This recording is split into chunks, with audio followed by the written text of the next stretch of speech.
A game is also what led to a deadly swatting incident in Kansas. That has a Cincinnati teenager looking at the possibility of years in prison. This was a story you saw first on Local 12. Casey Viner is facing charges of wire fraud, conspiracy, and obstruction of justice. The feds say it was his idea that ended a 28-year-old innocent man's life in Kansas in December. That incident wasn't the first time investigators say Viner was involved in swatting someone. Just 10 days earlier, a similar scene played out in College Hill. The woman involved tells Christian Hauser what it was like to have the SWAT team show up on her doorstep.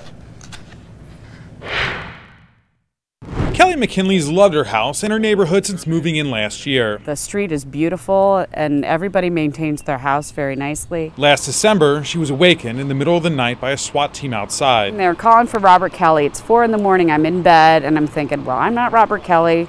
I'm going to stay in bed. McKinley didn't know who Robert Kelly was, but she hoped he would just answer his door. But it was actually her house and her door that the SWAT team was at.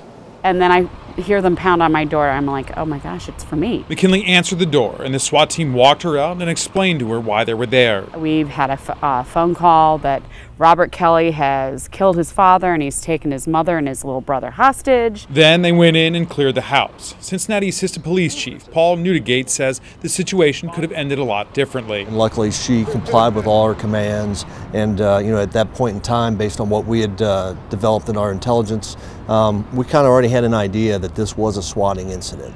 So we scaled back our approach, scaled back our response. McKinley thought it was all over, but a couple of days later, the SWAT team was back at her house, this time looking for Casey Viner.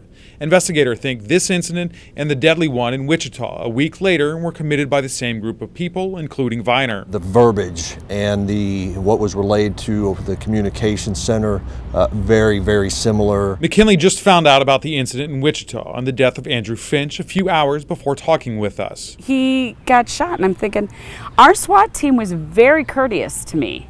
And they were very professional. They told me what they needed me to do. They didn't make me scared or anything. In College Hill, Christian Hauser, Local 12 News. Now, Viner has not been charged in the College Hill incident. Cincinnati police say they'll let the case play out in Wichita before any charges would be brought here.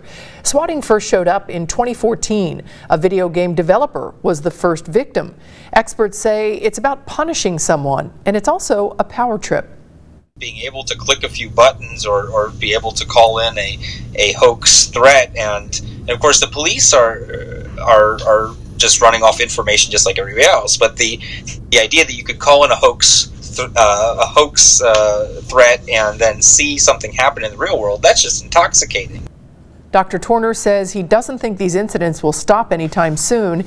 He says there's a good chance we'll see copycat SWAT.